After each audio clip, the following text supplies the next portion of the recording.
Thank you for attending today's USA Gymnastics Member Club Legislative Advocacy Program webinar. Today we are covering should Texas Gymnastics Club activities be subject to the state tax. We will be addressing the steps towards getting clarity and making a change for Texas Gymnastics. We have our expert, John Valencia, here with us. That will be our guest presenter for today's webinar. And we also have here with us today our Director of Club Services, Lorraine Gallimore. And we also have with us today our Women's Junior Olympic Director, Annie Heffernan. So we will get started with the presentation today with John Valencia. Good morning, everyone on the line, and happy 2016. We hope to provide as a member service an outline of available steps for those in Texas that don't necessarily wish to be subject to the state's sales tax. If you're okay with that, this is probably not the call for you, but I suspect the interest level is such that hopefully we can outline some positive steps towards getting clarity and making change. Please note that this is not intended to be a substitute for in-state direct legal advice or tax advice. We will be touching on several issues that you should be monitoring as a matter of business on a regular and daily basis. But we wanted to respond to the emergence of a number of issues relating to the application of the state sales tax to Texas Gymnastics Club activities. This has been an issue for some time now. We've been aware of it, and you should know that misery loves company in that variations on this theme appear to be emerging in many other states. The slow and glacial economic recovery around the country notwithstanding, it appears that tax collectors are doing in many states what they're charged to do, and that's come up with creative and inventive ways to always collect tax revenues to keep the engine of state governments moving forward. So with that, let's engage in a quick outline of the problem that's been brought to the attention of USA Gymnastics by member clubs. A number of clubs in Texas have been subjected to audits by the Texas Comptroller's Office. They've been assessed the state sales tax at a ratio of 8.5% on what are referenced as non-core activities. And examples of those are birthday parties, mom's night out, parent night out events. And these have been based on auditor determinations that those activities are amusement versus instruction. And that, as you'll see in a minute, is a critical distinction because one level of activity is taxable and the other is not. Taxable services in Texas are outlined in Texas Tax Code Section 151.0101, itself a pretty dizzying number. And it encompasses what I've characterized as a dizzying array of 17 very broad categories of services that are, as only tax code writers can come up with, those activities are sometimes taxable and sometimes they're not. The not is instructions for any sport or musical discipline. That is a very broad category, but it does have its limits, and activities that fall outside of that category are generally regarded as taxable. Next slide. So let's get to the point of what the Texas Comptroller and its auditors views as taxable. Amusement services, those are entertainment, recreation, sport, essentially amusement services and places that offer amusement services. Here's a few examples on the next slide. Participatory sports or games, athletic clubs, bowling games, court fees, health clubs, spas, and admission and memberships, and physical fitness centers. Very close parallels to gymnastics clubs, at least on their face, which is why auditors make their living divining the difference between this set of categories of taxable activities and, on the next slide, what is not regarded as taxable. Non-taxable or non-amusement services are those activities that are primarily instructional in nature. Generally what I would expect every club member online regards as their core business, or non-taxable personal services. So places, services, and clubs that the tax on amusement services does not cover according to the code and according to information available from the Texas Comptroller, include but are not limited to, and that itself is a very broad statement, instructions for any sport or musical discipline. Again, this is what comes up in the general, as we understand it, in the general audit circumstance of what is regarded as a so-called core activity and a non-core activity. And yet, even when you have non-taxable activities, if you engage in activities outside the line, as it were, or outside the brackets, at a certain point, even the core activities become taxable again under this circumstance.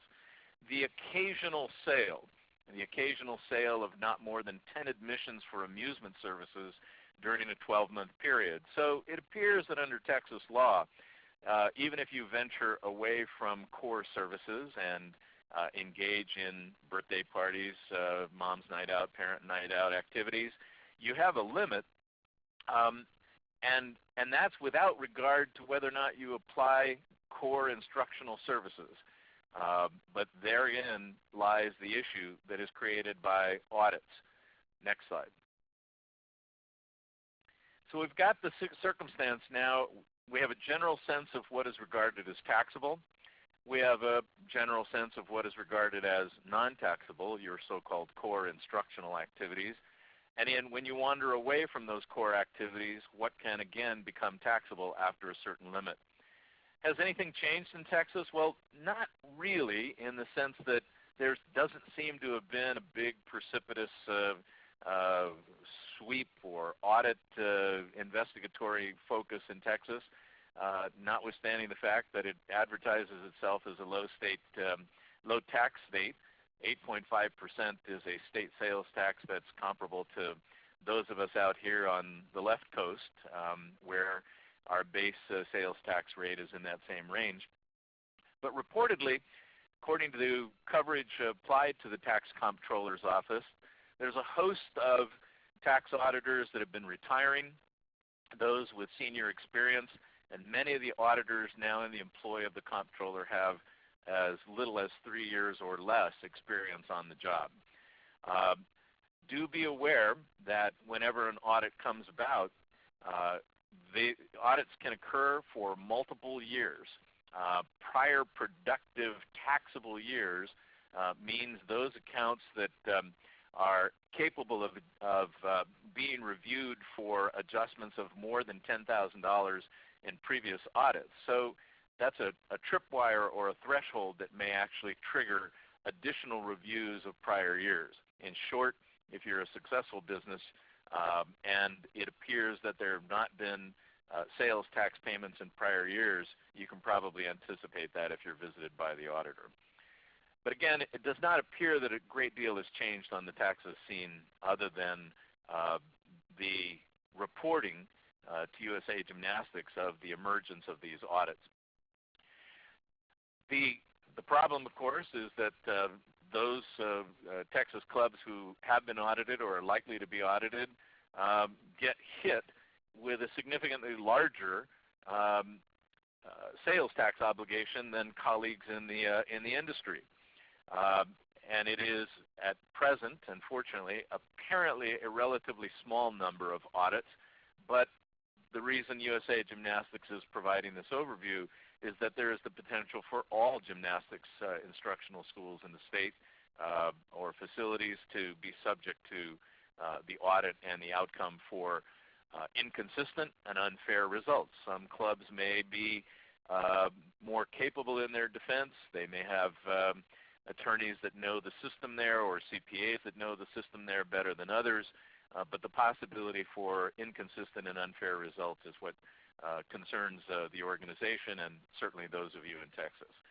And of course, you have the real world obligation of having to spend, in the instance of an audit, more for accounting, itself a non-taxable professional service, or legal services, itself a non-taxable professional service. So we're looking to try and secure some changes in the circumstance in Texas to provide more consistency and more assurance, and these are some of the potential objectives that you'll want to consider pursuing. First and foremost, businesses in Texas are afforded guidance, as are the professionals that support your business, in tax publications. And the tax publication that it appears applicable in this instance is 96-259, Taxable Services for the State Sales Tax. What is available to you is the option to generate general information letter requests.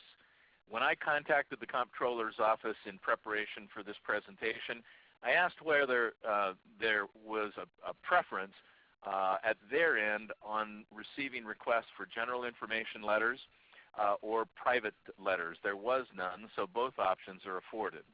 The general information letter is advisory in nature, and that's important to take note of.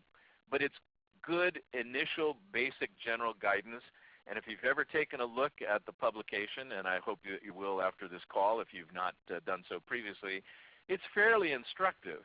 But again, it's advisory in nature. It is not binding on the comptroller for individual determinations of tax liability. Nevertheless, when it's generally published, it forces the comptroller to think about what the guidance is that he is giving to businesses in Texas and really forces attention focused on the specific nature of the business.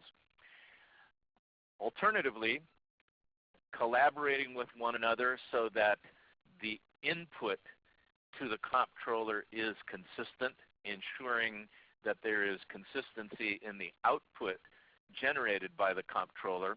There is the option for Texas clubs to generate private letter ruling requests, a written determination applying available tax laws, rules, and policies to, and you'll see bolded, a specific set of facts.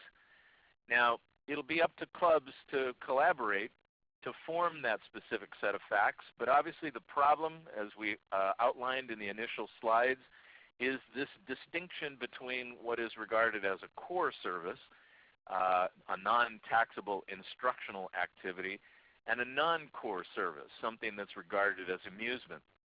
In other states, club experiences vary as well, but they are finding that if they assure tax agencies that there is an instructional aspect to even something that appears on its face to be amusement, that is a birthday party or a mom's night out, parent nights out, since you have equipment and activities that are inherently risky, it's unlikely that you simply open the doors and turn folks loose onto your equipment. It is that salient feature that is a key feature of associated instruction, where even something as fun under the heading of birthday parties or parents' night out, given the nature of your business and given the emphasis on instruction, that could be a very key and critical fact for all clubs to submit in terms of those that elect to, obviously, to submit in terms of private letter ruling requests. And you'll see in the last line in this section that, at least according to public information that's available, the comptroller promises not to audit based on information that you provide in a request for a private letter ruling or a general information letter. So there is some assurance there. Ensure that your business is properly classified. This is where you need to turn to your in-state, in-house legal support services or CPA accounting services. Make sure that your gymnastics club is properly classified under the National North American Industry Classification System, which is what the comptroller uses to determine what your business is.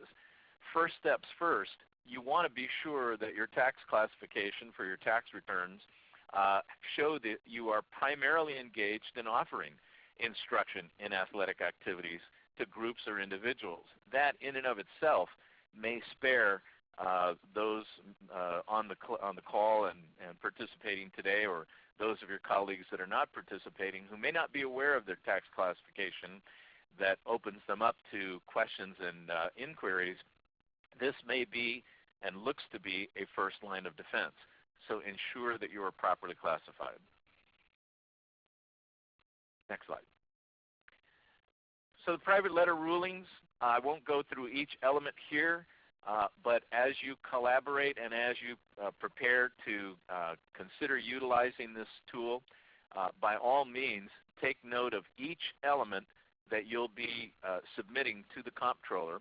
And if you collaborate as a group of clubs, then it'll be consistent information. Remember that in order for the advice to be binding, the response as it were, to be binding, the facts need to be presented forthrightly.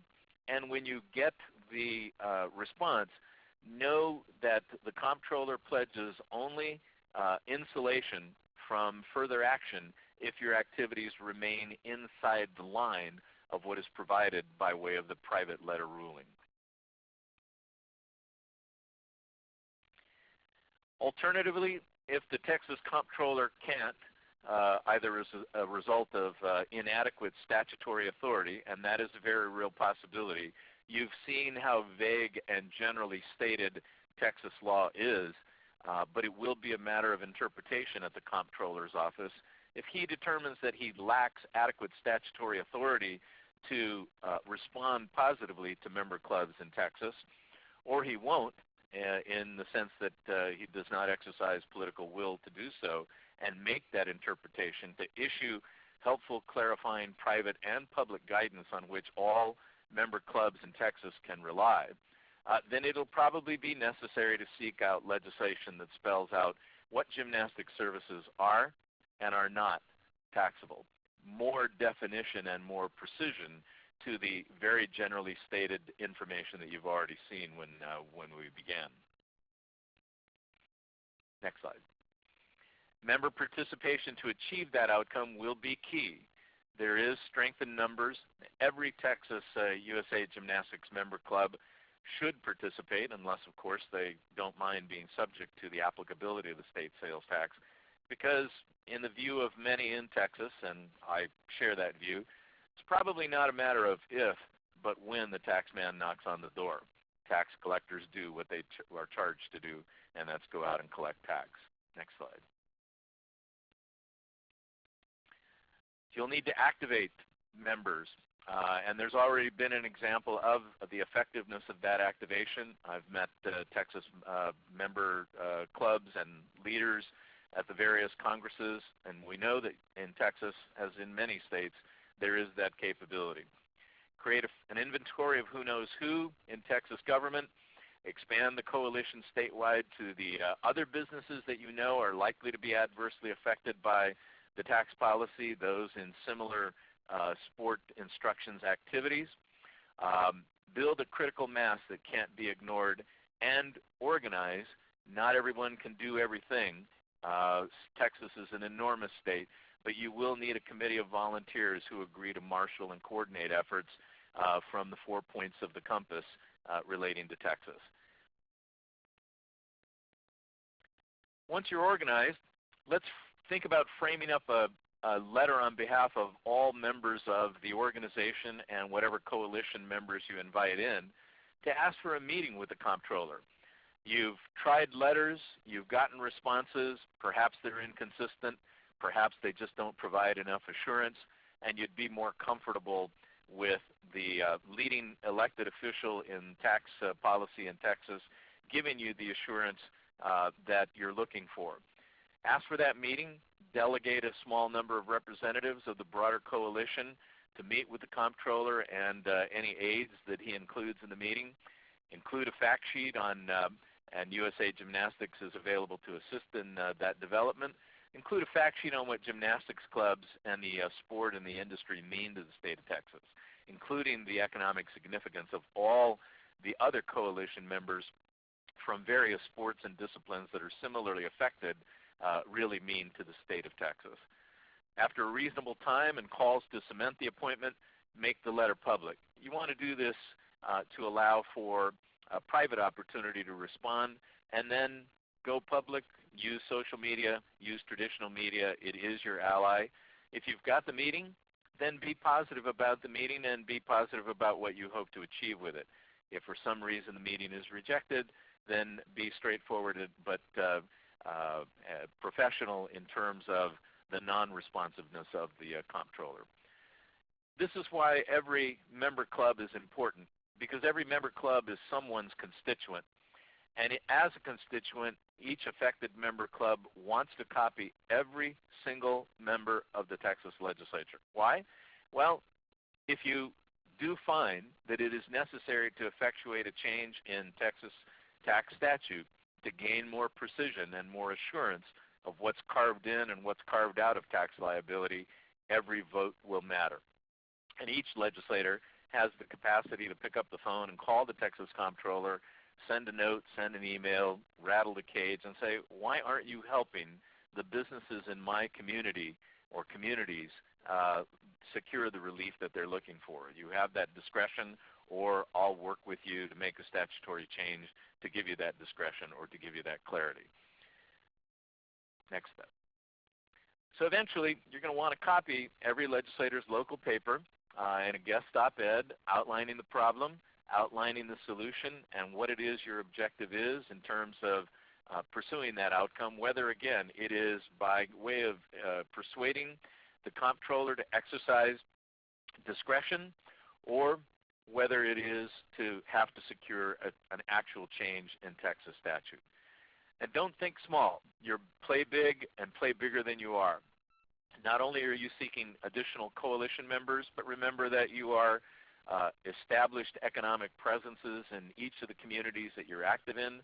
Publish in every available outlet, such as your Chamber of Commerce newsletters, your community blogs, social media, any publication that you think your clients might read, so that they too understand that this is a tax on them and their kids' sport-related activities. Then, of course, as the available member club toolkit on the USA Gymnastics website provides, make a district office appointment as soon as possible with each member club representative legislator to begin the conversation about tax collection by the auditors and the interpretation being applied by the comptroller. Be sure and keep it positive. Let's not rant and rave. That never got anywhere. Focus on the audit inconsistencies, the real or the potential inconsistencies, the amount of money that member clubs who are essentially small and moderate-sized businesses have to pay to tax lawyers and accountants simply to respond, let alone be successful in the outcome, versus those other businesses that look remarkably similar, but they have no worries. Be sure and emphasize how the member clubs and a larger coalition that you form are first working with the comptroller to try and resolve the issue there for Texas small and moderate-sized businesses, but you'll be back if you need their help. Keep them posted and let them know that you'll be back if necessary. So about that meeting, well, your comptroller is Glenn Allen Hager, Jr., Texas Comptroller of Public Accounts. This is the information to get a hold of him and make that eventual request. This is a bit of background that's available on the comptroller's public website. He appears to be Texan through and through, a long-standing family, intergenerational presence there. I think the information suggests that he should be inclined to be responsive to the plight of inconsistent audit outcomes advanced by the member clubs in the state of Texas. However, don't be surprised if the initial meeting doesn't produce immediate movement in the form of a Texas reinterpretation of what constitutes non-amusement services. If not, then get a tight timeline for a final decision-making from the comptroller. One way or another, that gives you an idea of what direction that you'll be headed in, so that supervised sessions, those that on their face that may appear to be free play because of creative marketing or advertising, are not taxable activities and therefore shouldn't be subject to Texas sales tax as amusement. That's the decision that you want. It appears that the audit distinction between those core and non-core / amusement services are at the root of the problem. So you want to borrow from what you know is the case anyway in your businesses and the experience of others around the country, that you don't simply turn attendees and participants, particularly young people, loose on your equipment, that there's always tight supervision, there's instruction, and that while something may, because of the way you advertise or market, appear to be so-called free play on its face, it's really not. And that's an important subtlety and an important distinction that should lead to a determination of non-taxability. There's also a considerable partner with some effectiveness and potency in Texas. Many of you may already be familiar with it and may also be members of it. It's a Texas Small Business Association. It's a counterpart to the Texas Chamber of Commerce, which can, as most state chambers of commerces sometimes do, tend to focus on big business issues. Well, here's a trade association and a member organization that's geared to who you are or what you're likely to be, and that's a small or moderate-sized business. Should legislation become necessary, it is critical that member support be generated for it. Those that are leading the charge need to shoot for 100% member club participation at some level. Everyone has the opportunity to write a letter. Everyone has the opportunity to meet with his or her business representative representative in either the Senate or the House of Representatives. Ensure that club and coalition representatives appear at a hearing. There will be those among you who will be ready to volunteer to go. Others that can't go to the state capitol for hearings or wherever they're convened can do any of the other options, can undertake any of the other options to help support a change in Texas statute should that be necessary. And should your governor generate a veto, then you'd be in the position of pressing hard for a veto override. That requires a 2/3 vote majority in each chamber, and that goes back to our original proposition that every vote will matter. Every legislator will have an opportunity to help, and so it's important to see them well in advance, letting them know what the issue is, the steps you're taking to address the issue, so that when and should the issue emerge in the state capitol as a piece of legislation to correct the matter, it won't come as a surprise, and that won't be the first time that you're apprising them of what you're actually seeking in terms of outcome. Finally, be sure and avail yourself of the Texas Taxpayer Bill of Rights to its fullest. Won't attempt to review it in detail here other than to let you know that it does exist. You have customer service liaisons that are available at the comptroller's office. They're there. You're paying for them as a function of being tax-paying businesses generally without applicability of the state sales tax. Here's the 888-800 toll-free number for you to use. Be sure and exercise every option to contest, appeal, challenge, question the applicability of the state's sales tax to member club services. And be sure and review the Texas Taxpayer Bill of Rights, which is summarized in the brochure that's available at the link. With that, I want to thank you for your time and attention. I certainly hope, as USA Gymnastics does, that the information outlined has been helpful. And if there are questions that we want to address, now would be the time to do that. Okay, thank you, John. And we do have one question that was presented today. The question is, how do we find out what our NAICS code is? And again, as a reminder, that's the North American Industry Classification System, what that code is currently classified as. This individual couldn't find the information online on the website. So how do you find out what your NAICS code is? Well, great question. The comptroller has already said what, and this is true from elected to elected generation. The comptroller's office in Texas says that in order to do, as a first cut on taxability determination for businesses active in Texas, it uses the NAICS code. The NAICS code is available simply by Googling NAICS.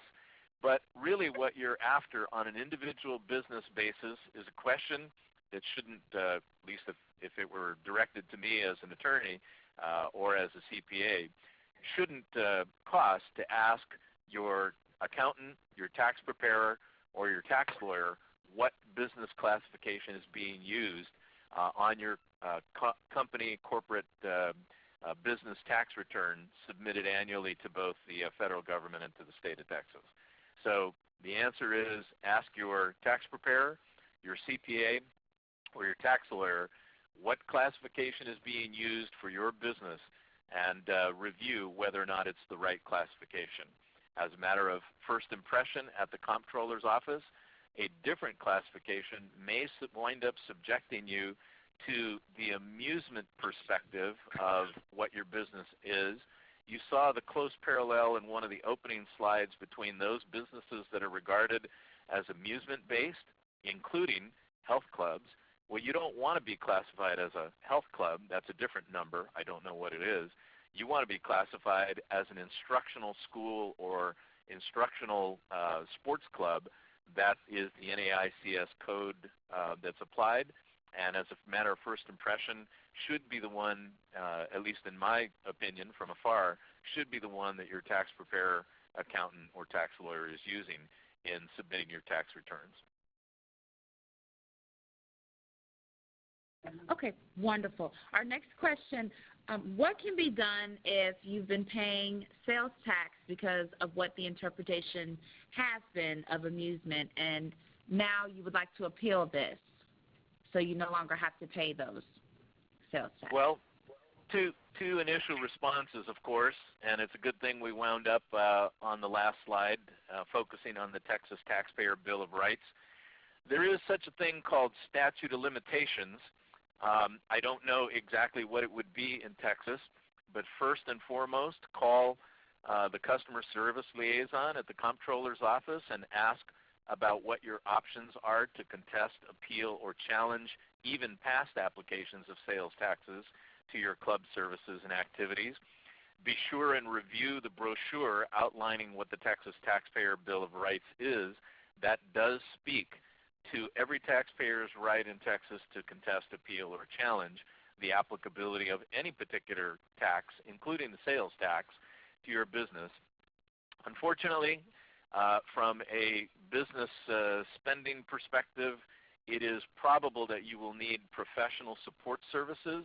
I expect every business person monitoring the call and participating is rock solid and competent, and you can take your contest, appeal, or challenge to a certain point, but I wouldn't go it alone too far and might suggest that you enlist the assistance of a competent tax preparer, a certified public accountant, or a tax lawyer that specializes in those challenges. But certainly as a matter of self-education, be sure you know what your options are under the Texas Taxpayer Bill of Rights, which, by the way, is a matter of statute in Texas. That's important to remember. It's not just a brochure. It is grounded in Texas state law. And use all the free services that you can get by using the 800 number or free email question submissions to the comptroller's office to get a general sense of what's available to you in terms of the opportunity to challenge or appeal the past application of sales tax requirements. So wonderful. Our next question is asking what other businesses are being taxed in this manner besides the true amusement parks, trampoline facilities, and places like that? What other businesses are being taxed? Well, in Texas, I think it's going to be a matter of asking around. I don't pretend to know. What we have found by way of the input to USA Gymnastics nationally is that the problem can sometimes be brought to light for USA Gymnastics member clubs by others in the martial arts, swimming instruction, other sports instruction. This is where state-by-state differences are important. Going back to the earliest slides in the presentation, which were not exhaustive, by the way, when I said dizzying array of different tax applicability and non-applicability, that's why you might need the assistance of a professional. businesses that you wouldn't expect to be tax exempt because they look for all the world like amusement can be found in the categories of tax exempt businesses, and those that you wouldn't expect to be subject to the tax, and I gave you just a very short excerpt, are. So I think it's going to be a matter, even at a local community level, of asking around at the next coffee meeting or the next Chamber of Commerce meeting or the next Rotary or Optimist meeting, hey, I know you're in the business of martial arts, or I know you're in the business of swim instruction, or I know you run a basketball camp, whatever the question may be. Have you ever been visited by the Texas Comptroller and subjected to a tax audit? As a matter of first impression, the availability in the documents and in the locations that I outlined in the early slides, and again, we did not attempt to copy multiple pages that show or attempt to show which businesses are on the face subject to tax and which are not. There is in the guidance document, the publication that I referenced early in the slide that you can review. You can pull that up online, and it will give you a representative example of businesses that are considered to be included in and subject to the tax, and those businesses that are regarded as not subject to the tax. But it has varied in terms of the input to USA Gymnastics state to state, and that's simply a function of the difference in state laws. So you're going to have to take a look first and foremost at the full roster outlined in the brochure that's mentioned in the early slide as to those businesses that are regarded as included in tax liability and those that are regarded generally as excluded in tax liability. It is from that same platform that auditors go out into the field.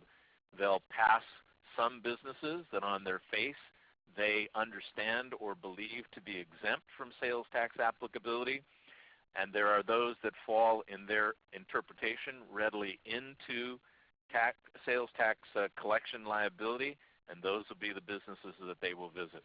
And if there's a business that falls in the gray area one way or another, they may visit to investigate while they're in a particular region conducting audits, typically initiated by letter communications that you're obligated to respond to, and that's typically how the audits proceed. But the documents that we mentioned at the outset is a good first place, followed by community communication with others in sports instruction to see who's regarded as included on the face, who's regarded as excluded on the face of Texas law, and then ask around the community to see if others are experiencing inconsistent results and inconsistent application of the sales tax. Thank you for that, John. Our next question is asking, do you have any information on registration fees that include administrative fees? For example, a T-shirt or something of that nature. Go ahead. I don't. In generally reviewing sales tax applicability, goods are almost always regarded as subject to the sales tax. Registration fees, there was in the materials that I reviewed treatment of registration fees relating to sports competitions. Unfortunately, based on my recollection, and please recognize that this is based on my recollection only, I don't have materials in front of me at the moment. Registration fees for competitions appeared to be subject to sales tax collection. Registration fees for memberships really varied on what membership someone was signing up for. It's pretty clear that membership activities relating to the slide in the yellow, health clubs, certain other member clubs, those are regarded as taxable. That is subject to the sales tax. And it appears that either registration or club membership related to instructional sports are likely not. But please don't take that as a definitive answer. A review of the materials, and again, I refer you to the brochure that's outlined in the opening slide that's available in Texas. It is publication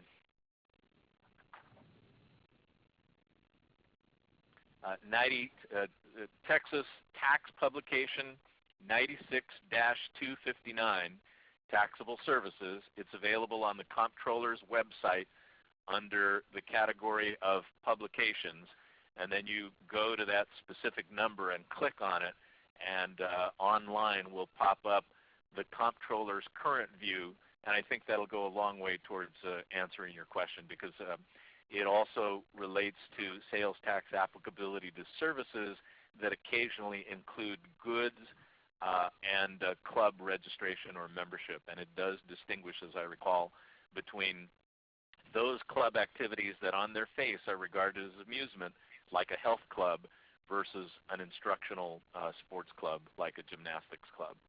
And that, again, invokes the importance of making sure that your NAICS industry code is most directly reflective of the business that you're in, so that you start off on the right foot, avoiding the consideration of tax collectors that you may be engaged in business activity that on its face is subject to taxability.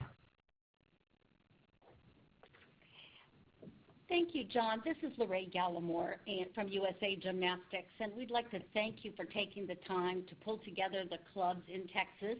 We will have the PowerPoint and also the recorded version of this webinar available.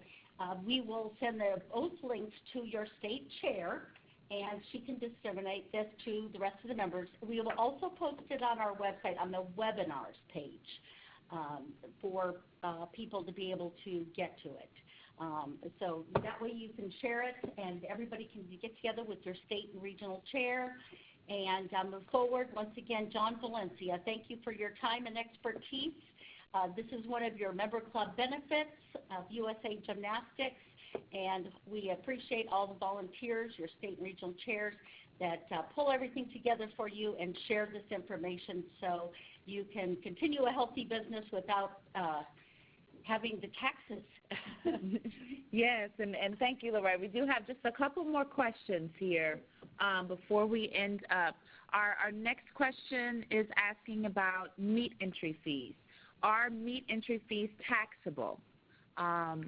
This person is saying that they currently are reporting them as taxable, but is that something that they should be doing as a club, and a member club in that area?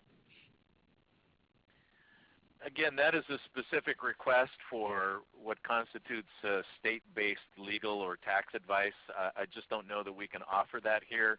Again, I would refer you to the Comptroller's brochures or to the 1-800, it's actually a 1-888 number, customer service. Ask the question. You can ask the question risk-free, and when you get an answer, be sure and ask for guidance or connection to the documentation that supports that answer. So be sure and outline in detail what the nature of your question is. Ask the customer service liaison at the Comptroller's office for an answer, and then ask for materials that support that. There's a host of tax guidance materials that are readily understandable. They're written in non-lawyer-like plain English, so all credit to the Comptroller on that score. And I think the core document that you're going to want to begin with is the publication that I've referenced a couple of times, 96-259, because while it describes services, it also describes activities that relate to the services. For example, I recall that it addresses goods that are sold in relation to services. And I believe it addresses, in general terms, the question of fees and participation charges. But if it does not, and you're not yet ready to call your local CPA or your local tax counsel, by all means, call the 1-800-TAX Comptroller number that's listed and available, and ask the question there, examine the answer, and ask for documentation that supports their answer. Okay, wonderful. Thank you again so much, John and Lorraine and Annie, for being on the call with us today, and everyone who attended today's webinar. We hope you'll join us next month, every first Tuesday of the month at 1 p.m. Eastern Standard Time. We are hosting your member club benefit of the Member Club Legislative Advocacy webinars with John Valencia, who's our expert. So again, thank you for your time, John. And we Very will have welcome. this I hope it's been helpful to all those in Texas. Good luck. Thank you, and thank you all for attending. USA Gymnastics, begin here, go anywhere.